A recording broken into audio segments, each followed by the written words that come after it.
Bonjour, alors aujourd'hui on va essayer de parler de tout ce qui est énergie, inflation, parce que j'ai vu beaucoup de choses passer, et je pense que c'est pas forcément évident si on n'a pas suivi pendant plusieurs années comment les choses en sont arrivées, où elles en sont aujourd'hui. Donc je vais essayer de tout résumer dans une seule vidéo d'environ une vingtaine de minutes. Alors, on voit que aujourd'hui les deux principales, avec la pauvreté, on va dire les trois principales préoccupations des Français sont l'inflation, le changement climatique et la pauvreté. Mais inflation et pauvreté, en vérité, c'est un peu les deux faces d'une même pièce.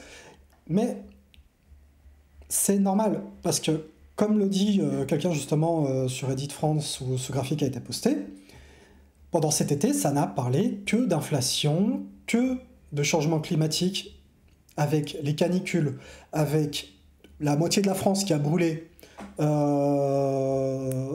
les prix qui flambent eux aussi, c'est normal que ça ne parle que de ça, mais du coup les gens, ils ont vraiment cette chose-là à l'esprit, et du coup, c'est comme ça qu'on y arrive. Et si je ne vais pas trop me focus sur le changement climatique, parce que je pense que le sujet est suffisamment discuté globalement, plus précisément sur le sujet de l'inflation, il faut déjà bien comprendre une chose, c'est que l'inflation, c'est un chiffre qui est construit, qui est une amalgation et des moyennes sur une espèce de panier global standardisé où on dit que, par exemple, X% des dépenses en moyenne, c'est ça, X% de dépenses, c'est ça. Donc, par exemple, le logement, et plus particulièrement le loyer, la dépense est considérée comme faisant 6% du panier de l'inflation. Donc, on considère que les gens, dans ce qu'ils consomment, dans ce qu'ils dépensent chaque mois, le loyer, ça représente 6% de ce total-là. Ce qui masque en fait des réalités de vie très différentes. Parce qu'entre toutes les personnes qui vivent dans des villes très peu chères ou à la campagne, ou retraités qui sont propriétaires de leur logement, et qui donc, en fait, pour elles, ça représente zéro. Et toutes les autres personnes qui, par exemple, vivent en région parisienne, où ça représente des 60-70%, voire peut-être même plus, et même des personnes qui vivent encore dans des villes moyennes, mais qui travaillent juste en mi-temps, ou avec un petit SMIC, etc., ça va représenter aussi 50-60%. En fait, ce genre de chiffres qui font des moyennes et qui essayent de résumer une notion complexe à une seule chose, ça va cacher énormément d'inégalités. Donc c'est pour ça qu'il faut vraiment faire attention et vraiment regarder ce qu'il y a dedans pour comprendre de quoi on parle. Et du coup, quand on vous dit que l'inflation a été, par exemple pour le logement, d'1,6% moyenne par an de 2001 à 2021, soit 36% sur 20 ans, si vous habitez en région parisienne, donc j'ai pas vraiment réussi à trouver les chiffres officiels pour les loyers, mais par contre pour le prix de l'achat au mètre carré, c'est vraiment très très simple à trouver. Si on regarde le prix en 2001, alors en fait c'est par arrondissement, donc on va juste prendre Paris Centre pour une espèce de moyenne, et encore une fois du coup ça va créer des nouvelles égalités en fonction exactement de quel arrondissement on va parler. On va dire que, en étant généreux, le prix est à 4 000 € du mètre carré en moyenne en 2001. Donc, si ça a augmenté de 36%, on va arriver à quelque chose qui devrait être proche des 5 000 voire 6 000 €. Si c'est à peu près représentatif de ce qui se passe. Et en fait, on se rend compte qu'en 2021, le prix était à plus de 12 000, voire à plus de 13 000 € du mètre carré. Donc en fait, le prix a plus que triplé. Donc ce qui représenterait plutôt 300%, enfin 200% d'augmentation ou 300% du prix du mètre carré. Donc, l'inflation, ça veut tout et rien dire. Il faut regarder ce qu'il y a derrière. Autre exemple, pendant très longtemps, le prix des périphériques informatiques, que ce soit les consoles, les téléphones, etc., on voyait par exemple les prix monter pour les téléphones entre 2010 et 2020, on va dire, avec à chaque fois le nouvel iPhone qui était de plus en plus cher, mais il était considéré que comme l'objet était plus performant à chaque fois, en fait, il n'y avait pas vraiment d'inflation ou une inflation très faible sur ces produits-là. Donc encore une fois, il faut faire attention à ce qu'il y a derrière le prix. Mais là, aujourd'hui, pour la première fois, on voit que le prix va littéralement augmenter pour des produits informatiques. Donc là, environ 50 € pour la PlayStation, soit environ 10% de plus en Europe. Autre exemple, Et à l'inverse, on va avoir des produits comme les cartes graphiques, où, parce qu'à suite à la crise du Covid et aux crypto-monnaies, où il y avait beaucoup de demandes et très peu d'offres, et ben aujourd'hui on se retrouve dans un moment où il y a peut-être un trop plein de cartes graphiques et où les prix risquent de descendre. Mais c'est pas forcément le bon moment d'acheter. Pourquoi ? Parce qu'à l'international, en fait, l'euro est en train d'être dévalué très fortement par rapport au dollar, parce que suite à la guerre en Ukraine, et ben en fait, on est devenu dépendant énergiquement très fortement des États-Unis. Ce faisant, en fait, comme on dépend des États-Unis, ça fait que nos productions sont annexées sur le dollar américain, et donc en fait, il y a la raison pour laquelle l'euro était fort par rapport au dollar, autre que les taux, les histoires de taux directeurs, de banques centrales, etc., on s'en fout, c'était notamment qu'on était relativement indépendant d'eux, qu'on pouvait faire en sorte de gérer notre monnaie, gérer nos exportations, gérer notre production sans leur envoyer plein d'argent via l'achat de pétrole, de gaz, de schiste, etc. Mais vu que c'est plus le cas, en fait, l'euro est en train de dégringoler. Mais encore une fois, avoir un euro faible, c'est nul si vous voulez acheter du matériel électronique. Mais par contre, si vous êtes un petit patron de bar, de restaurant, etc., dans un endroit touristique, vous êtes très content. Pourquoi ? Parce que ça fait que, et c'était aussi pour ça que tous les pays du sud de l'Europe, notamment l'Espagne, la France, l'Italie, qui sont très touristiques, aimaient beaucoup quand le franc, le pesetas ou autre était faible. Ça fait que quand les touristes y viennent, ils ont plus de pouvoir d'achat comparé aux Français, entre guillemets. Ils ont plus de pouvoir d'achat dans le pays touristique, donc ils vont plus dépenser, et à cause de l'histoire de taux de change, ça va représenter une rentrée d'argent qui va nous aider à rééquilibrer la balance commerciale, parce qu'on importe beaucoup de choses, notamment tout ce qui est électronique, et on en exporte relativement peu, à part les denrées alimentaires en France, par exemple. Je simplifie de ouf. Parce que en France, notamment, il y a aussi l'armement qui est de la technologie de pointe, qui est beaucoup exporté, enfin, il y a beaucoup de choses.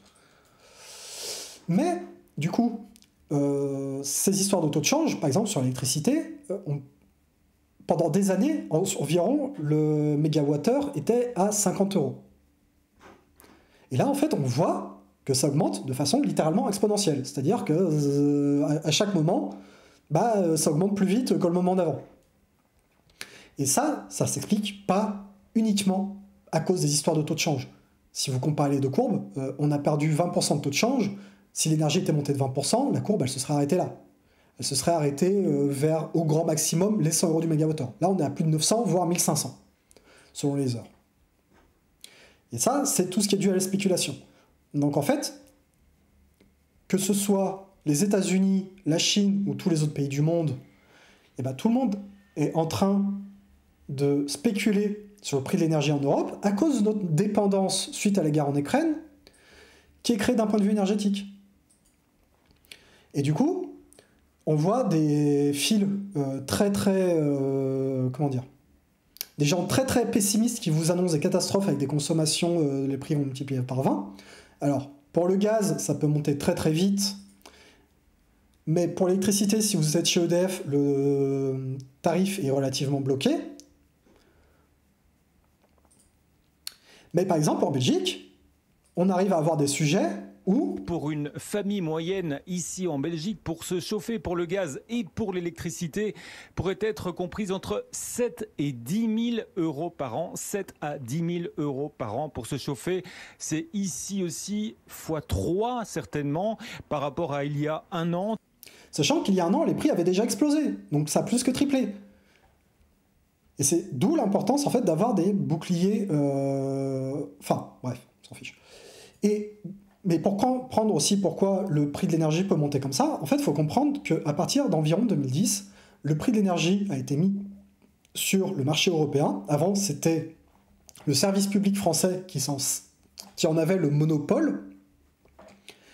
Et en fait, le monopole français faisait qu'avec notre nucléaire, nos installations qui avaient été très bien rentabilisées, vu que construites dans les années 70-80 pour une grosse partie, elles ont été amorties pendant toutes ces années. Donc en fait, c'était juste la maintenance du parc qui nous restait à faire. Et du coup, au début des années 2000, ils se sont dit, avec l'intégration européenne, on va libéraliser tout ça, on va créer de la concurrence. Parce que la justification usuelle pour créer de la concurrence, c'est de dire ça va faire baisser les prix, ça va donner un meilleur service, les gens ils vont être plus contents, etc. Sauf que le prix en France était tellement bas, ils ont dû créer des espèces de bric-à-brac pour que ce soit rentable pour des entreprises privées de acheter l'électricité et le revendre aux gens. Sauf que, du coup, EDF, donc je vous disais service public, mais aujourd'hui c'est privé, sauf que l'entreprise appartient à 97% à l'État, donc le statut de privé, il est relatif, on va dire. Et en fait, ce qui s'est passé, c'est que pour que des entreprises puissent s'installer, ils ont dit, ok, on crée un gâteau de 100 TWh, chaque année, EDF va vendre 100 TWh au moins à 42 € du mégawattheure pour que des acteurs privés puissent faire du bénéfice en vendant de l'électricité en France. Parce que, comme je vous disais avant, les prix en France étaient très très bas, donc environ à 50 € du mégawattheure. Donc là, vous voyez, ils vendent un peu en dessous pour qu'ils puissent se faire une marge. Donc en fait, EDF vend à perte de l'énergie à ces boîtes privées pour qu'elles puissent faire du bénéfice. Et pourquoi elles ne l'achetaient pas sur le marché européen? Parce que sur le marché européen, l'électricité, elle coûte environ, depuis plusieurs années, 150 € du mégawattheure. Et donc, c'était plus du triple. Vous imaginez une boîte acheter 150 € pour revendre dans un pays où tout vaut 50? Il n'y a aucune chance qu'elle fonctionne. Ça allait se casser la gueule. Donc en fait, ils ont créé cette rustine pour permettre à des entreprises privées d'exister. Sans ça, elles n'existeraient pas. Et du coup, là, comme c'est dit, c'est à peu près un quart de la production nucléaire totale lorsque tous les réacteurs fonctionnent. Donc là, en ce moment, on est pendant l'été. Tous les réacteurs, en fait, ils sont en train d'être dans leur phase de nettoyage, etc. pour l'hiver où ils vont devoir charbonner. Et du coup, en fait, c'est pour ça qu'en ce moment, vous avez eu plein de porte-à-porte et plein de gens qui viennent vous démarcher, parce que, en fait, la part des 100 TWh annuels donnés, elle est fixée, en fait, au mois de septembre. C'est-à-dire qu'ils essayent d'avoir un maximum de clients à ce moment-là, pour avoir le plus gros morceau du marché possible, quitte à ce que vous vous en alliez après, ce qui les arrange. Parce que eux, derrière, s'ils ont un gros morceau d'électricité pas cher, mais ils ont peu de clients, ils peuvent leur fournir et leur vendre le reste sur les marchés et se faire un max de blé. Alors que s'ils ont plein de clients et un petit gâteau, eh ben, ils sont obligés d'aller l'acheter ailleurs, et du coup, ils se font des pertes. Et le seul but de ces boîtes-là, c'est d'acheter d'un côté et de revendre de l'autre. Ils ne produisent rien. Alors qu'ils s'étaient engagés, en fait, à investir sur les réseaux. Et ça, c'est ultra important. En fait, donc ça, c'est le rapport RTE sur l'évolution de l'énergie, etc. Si vous regardez un petit peu et vous vous intéressez un peu au sujet, vous verrez que c'est ultra important d'investir dans le réseau électrique pour la transition énergétique, pour l'adapter aux énergies renouvelables, et qu'on a besoin d'énergie renouvelable aujourd'hui en plus du nucléaire. Pourquoi? Parce que les centrales sont vieillissantes. Avec les EPR, etc., ça fait 20 ans qu'on galère à en construire de nouvelles parce qu'ils ont vu ultra grand au lieu de continuer à faire des centrales comme on le savait faire. Donc il y a plein de savoir-faire qui se sont perdus, et qu'en fait ça devient très compliqué de recréer ce savoir-faire et de refaire des centrales assez vite. Donc en fait, pour la transition énergétique, pour finir, entre guillemets, d'utiliser du gaz, du charbon, etc., on n'a pas le choix, on n'aura pas le temps de refaire des centrales nucléaires, on n'a pas les savoir-faire, et du coup on va devoir utiliser de l'éolien, on va devoir utiliser du solaire, surtout qu'aujourd'hui on n'est plus il y a 10 ans où l'éolien et le solaire, en vrai, enfin très honnêtement, ça pue la merde. Aujourd'hui l'éolien, le solaire, plus l'éolien que le solaire d'ailleurs, ça commence à être ok, et plus l'éolien en mer sur des grandes installations que la petite éolienne sur votre toit, qui elle est pas ouf. Parce que en fait, il faut comprendre un truc sur l'éolienne, c'est qu'une éolienne 2 fois plus grande, elle fait 4 fois plus d'énergie.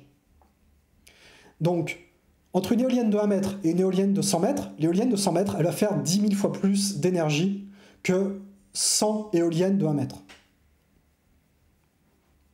Ça monte très très vite. Et du coup, avec cette inflation galopante en Europe, et ben en fait, ce qui se passe, c'est comme si vous aviez une réduction de votre pouvoir d'achat, donc une réduction entre guillemets de salaire. Donc c'est ce que montre ce graphique. Je vais passer assez rapidement. Et donc, en France, la réponse du chef de l'État suite à ça, ça a été notamment ce discours. Le moment que nous vivons, et nos compatriotes le vivent avec nous, peut sembler être structuré par une série de crises, plus graves les unes que les autres. Et il se pourrait que... Et oui, c'est une série de crises. C'est-à-dire que la crise écologique va créer des crises épidémiologiques, comme avec le Covid. Elle va créer des crises de mouvement de population. Elle va créer des crises énergétiques. Elle va créer... Toutes les crises, en fait, sont liées les unes aux autres. Et du coup, plus il y a de crises, plus il y a de crises. Donc là-dessus, en effet, Macron. D'aucuns voient notre destin comme étant perpétuellement de gérer des crises ou des urgences. Oui, c'est ce qu'on demande au gouvernement, de gérer les crises. Et plus que de gérer les urgences, de prévoir dans le futur pour éviter justement que quand une crise nous tombe sur le coin de la figure, qu'on ne soit pas prêt. Qu'on ait des stocks de masques, qu'on ait des vaccins, qu'on ait les choses prêtes en fait. Qu'on anticipe, pas qu'on se réveille comme ça, il y a des canicules, il y a des feux de forêt, mais il y a des épidémies. Mais alors ils sont où les soignants? On vire des soignants depuis 20 ans, on fait que ça. Oh. L'organisme national des forêts, on vire des gens depuis 20 ans. Oh. Bah oui, en fait, il faut anticiper les crises. La plupart, ça fait 50 ans qu'elles sont alertées. Le réchauffement climatique, il y a des papiers scientifiques dessus depuis 1920. Faut vous rendiez compte, 1920. La preuve du réchauffement climatique a été faite de façon scientifique depuis les années 1970. Ça fait 50 ans au minimum que les grands groupes pétroliers, etc., savent et mettent des bâtons dans les roues des personnes politiques, font du lobbyisme, etc., pour que rien ne soit fait. Je crois pour ma part que ce que nous sommes en train de vivre est plutôt de l'ordre d'une grande bascule ou d'un grand bouleversement. D'abord parce que nous vivons, et cela pas simplement depuis cet été, ces dernières années, au fond, la fin de ce qui pouvait apparaître comme une abondance. Alors, l'abondance, parlons-en. Je ne vais pas faire la blague sur le fromage, elle a été trop faite. Ça fait pas mal de temps, je connais beaucoup de monde, ils n'ont pas l'impression de vivre une abondance. Moi, je vais vous dire, il y a 10 ans de ça, quand je faisais mes études et tout, je vivais pas dans l'abondance. Hein. Je vivais avec 500 balles par mois, merci la bourse, merci l'État français, c'était super cool, mais vraiment 500 balles par mois pour vivre, c'est pas assez, il faut plus. Enfin, vraiment, la pauvreté... attention, 500 balles, la moitié du seuil de pauvreté. Hein, vous imaginez bien la vie que c'était. L'abondance, vraiment, il y a beaucoup de gens, ils se regardent ça, ils se disent, tu te fous de notre gueule, Macron. Surtout, là, il a l'air grave, solennel, etc. C'est la fin de l'abondance, pleurnicher un coup. Mais le problème, c'est que il y a 2 ans, il était en train de nous dire « Oui, moi je crois pas au modèle Amish, je crois pas à la sobriété. » Et là, il est en train de nous faire des larmes de crocodile là-dessus. Bon, nous, on attend des réponses politiques, en fait. On attend que tu sois président, que tu portes tes couilles et que tu fasses quelque chose. L'écologie, c'est pas comme si c'était un sujet central depuis quelques années. L'économie non plus. Soi-disant, les libéraux, les néolibéraux sont super forts en économie. Vous voyez la merde dans laquelle on est. Donc, la rentrée... Je vous en parle même pas. En plus, il manque plein de profs dans les classes parce que les conditions de travail sont horribles, elles donnent envie à personne, il n'y a pas de recrutement, etc., pas de formation. Ça va être une gabegie. Attendez-vous, si vous avez des gosses, franchement, force à vous parce que ça va être compliqué, surtout après 2 ans de Covid. Et du coup, en fait, on a Macron qui nous dit c'est dommage. On n'a rien vu venir. Et pendant ce temps-là, il y a nos petits amis, les multimilliardaires, qui sont sur leur yacht, qui n'ont aucun sens. Enfin, je sais même pas la longueur de ce truc-là. Faut arrêter, quoi. Ce truc-là, en pas un mois, il a dépensé 80 000 litres de carburant. 80 000 litres! C'est je sais pas combien... Là, ils mettent des chiffres, mais c'est stupide. C'est 200 000 ans de pipi sous la douche. il a fait en 20 jours, il a fait 200 000 ans de pipi sous la douche. Moi, je veux bien faire pipi sous la douche, mais à un moment, faut arrêter. Alors, je veux bien vivre 200 000 ans, hein, ça me va aussi. Et aussi, la facture de carburant, elle est à plus de 100 000 balles. Donc ça sert à rien de mettre des amendes à ces gens-là. Ils sont multimilliardaires. Vous voulez me remettre quoi comme amende? Tant que ça se comptera pas en milliards, ils en ont rien à faire. Si quelqu'un peut payer une amende, c'est plus interdit. C'est juste que ça coûte de l'argent. Et quand t'es multimilliardaire, le PV de 35 € ou de 135 € parce que t'as pas mis ton masque, mais il le voit même pas passer en fait. Et en plus, ce truc-là, c'est subventionné. Donc en fait, c'est 40 000 balles de nos impôts qui vont dans le yacht du coco. Enfin, rendez-vous compte du bazar que c'est. C'est quoi ça? On s'en fout. Pareil, on nous dit sobriété, sobriété. En attendant, Bolloré, il fait 5 vols en une seule journée. Un vol d'1 heure en avion, c'est 15 ou 20 ans, j'ai plus le chiffre en tête exact, 15 ou 20 ans de voiture. Comment vous voulez que les gens ils adhèrent à la sobriété, qu'ils fassent gaffe, etc., quand il y a ce train de vie jet-setter, entre guillemets, qui nous est vendu comme un idéal? À un moment, il faut arrêter de déconner. Et justement, là, on va me dire, oui, t'es dans la haine des riches, etc. Non, je suis pas jaloux des riches. Moi, j'aurais pas envie d'avoir un jet privé. En vrai de vrai, j'aime pas prendre l'avion. Moi, c'est comme les montagnes russes, ça me file des angoisses. J'aime pas ça. Et en fait, ce qu'il faut bien comprendre, c'est qu'il y a une différence entre haïr les riches et haïr ce que font les riches. Et quand ils crament la planète, moi, j'aime pas ça. Je suis désolé. Quand ils dépensent beaucoup trop d'argent dans de l'art, bon, je suis en mode... ouais, ok, t'es un peu ridicule, mais si tu veux. Quand ils achètent des timbres à 50 millions, pourquoi pas?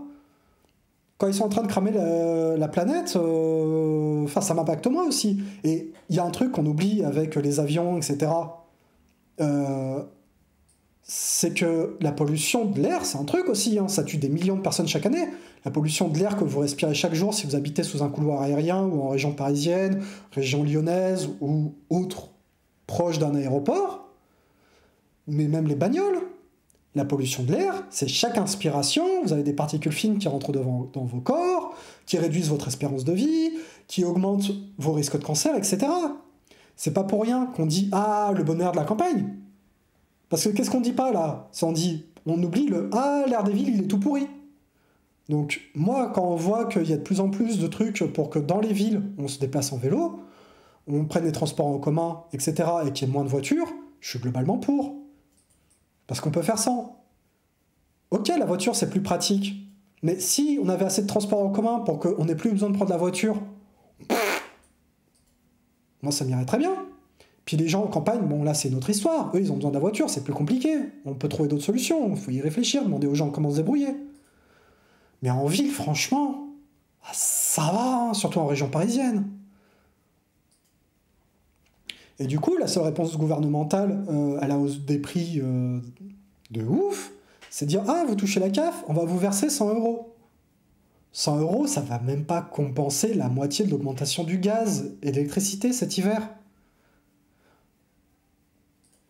En Espagne et en Portugal, ils ont dit, en fait, comme la péninsule ibérique est en fait dans une espèce d'îlot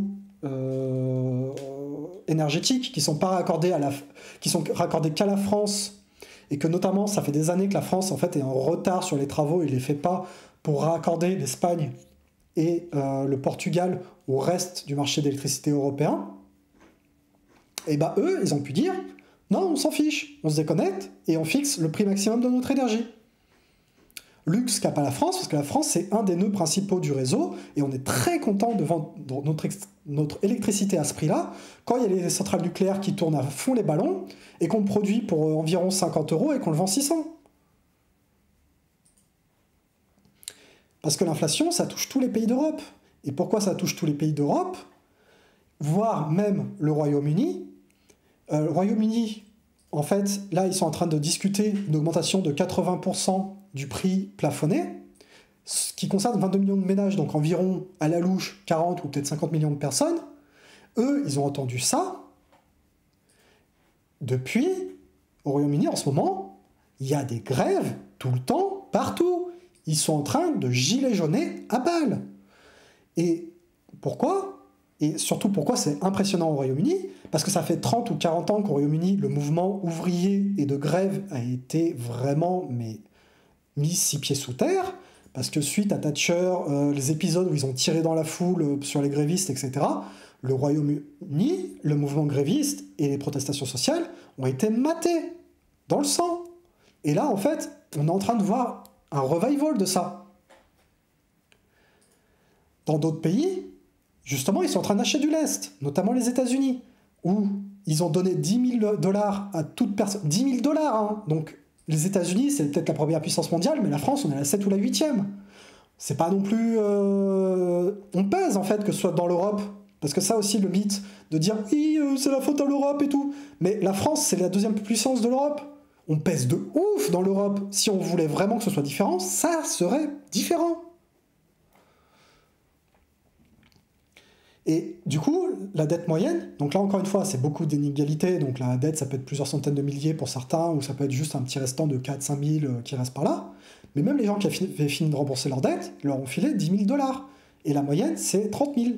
Donc ils ont investi 430 milliards de dollars pour résorber la dette américaine. Et je pense qu'ils ont vraiment raison de faire ça. Pourquoi ? Parce que sinon, on allait se retrouver sur une crise des subprimes bis, donc une crise de la dette, ce coup-ci étudiante, aux États-Unis. Et là, ils sont en train de mettre un peu un frein à tout ça, de calmer le jeu. Ils impriment de la monnaie, certes. Il y a plein d'économistes qui vous diront que c'est horrible, etc. etc. Moi, je pense que la plupart des gens, ils voient $10 000 arriver sur leur compte en banque. Ils soufflent un peu quand même. Hein. Et du coup, vous voyez, je vous disais, il y a des gens qui râlent, etc. Bah, notamment, il y a tous les conservateurs républicains, donc ça c'est le site de la Maison-Blanche, hein, qui affiche les congressmen, donc des gens qui bossent dans l'establishment américain. Donc par exemple, cette personne qui est en train de râler sur le fait que oui, faut pas rembourser la dette, si vous pouvez pas payer vos dettes, c'est très grave. Bah, cette personne-là, elle a bénéficié de 200 000 balles. Il y en a d'autres, celui-là, de 2,3 millions, de 1,4 million, 1 million, encore 1 million, 400 000, 500 000, etc. Ça continue. Donc en fait, il faut bien se garder en tête, c'est que les gens riches, ils touchent de la thune de l'État. Tout à l'heure, je vous disais le yacht, 40 000 € de taxes subventionnées, dans le yacht, alors que ça devrait être taxé, l'essence du yacht. 40 000 € de nos impôts qui vont payer l'essence du yacht de Bolloré ou Bernard Arnault, je sais plus, enfin l'un d'eux. Donc l'argent de nos impôts qui va là-dedans. Donc là encore, plein de personnes, et le montant du prêt qui leur a été remboursé ou pardonné, donc ça se compte en millions, là 3,1, 1 million, etc. Et donc tous les influenceurs, tous les politiques qui vont vous dire oui, c'est important de payer vos dettes, si on arrête de payer vos dettes, c'est la fin de la civilisation, etc. Non, il faut bien comprendre un truc, les dettes qui ne peuvent pas être payées ne seront pas payées, point barre. Et c'est pour ça que plutôt que de tenter le diable et de se choper une crise systémique monétaire comme en 2008 avec la crise des subprimes, Biden, il est en train de lâcher du lest. Mais typiquement, j'ai un argument, j'ai une idée controversée à propos de payer ses dettes étudiantes, ce que nous dit Ben Shapiro. Ne prenez pas de dettes que vous ne pouvez pas payer, et ne demandez pas aux autres de payer des dettes que vous ne pouvez pas payer. Donc exactement ce que je vous disais avant, typique discours conservateur, et pendant ce temps-là, ça profite. Il s'est fait rembourser plus du double pendant le Covid en dette. Mais la situation des États-Unis est un peu différente de l'Europe, parce que nous, l'Europe, on a beaucoup d'inflation à cause du fait qu'énergétiquement, en fait, le prix du gaz, s'il augmente, c'est à cause de la guerre en Ukraine. Mais pourquoi et du fait qu'on n'achète plus le pétrole russe. Mais du coup, si on n'achète plus le pétrole russe, c'est qui vend le gaz ? Bah, c'est les États-Unis. Donc eux, ils sont en train de s'en mettre plein les fouilles. Et si vous voulez en savoir plus sur ça, je vous conseille les vidéos du Canard Réfractaire qui sont vraiment excellentes sur tout le sujet gaz, énergie, guerre en Ukraine, etc. Vraiment, ils font du bon travail. Je vous mettrai le lien en description. Les vraies raisons de la guerre. Petit extrait. Sans suspense, ce sont les grands gagnants de cette guerre de l'énergie. Wouhou! Donc là, ça parle des États-Unis. Les États-Unis peuvent écouler tout leur gaz et pétrole en trop, ils ont forcé toute leur alliance militaire et ont rendu dépendant l'Europe de leur énergie, leur permettant de rendre totalement vasale l'Europe qui ne lui oppose aucune résistance. Sauf qu'en réalité, il y a un revers à la médaille. L'augmentation du prix du pétrole et du gaz, s'il a enrichi les pétroliers, il a fait doubler le prix de l'énergie aux États-Unis, où c'est un sujet extrêmement sensible, puisque tout est basé socialement et économiquement sur la bagnole. Et du coup, même si chez nous, les prix ils augmentent de ouf, là-bas aussi les prix augmentent, mais c'est beaucoup plus modéré. Sauf que là-bas, en fait, comme disait le petit extrait, sans bagnole vous faites absolument rien. C'est comme les personnes qui vivent à la campagne en France. C'est la misère, c'est la dèche. Sauf que là ça concerne toute la population, donc forcément ça s'énerve beaucoup plus vite. Donc le Canard Réfractaire, vraiment, je vous recommande. Et du coup, c'est pour ça que vous voyez Biden faire des moves comme sur la dette étudiante à propos de rembourser 10 000 $. C'est dans cette optique-là.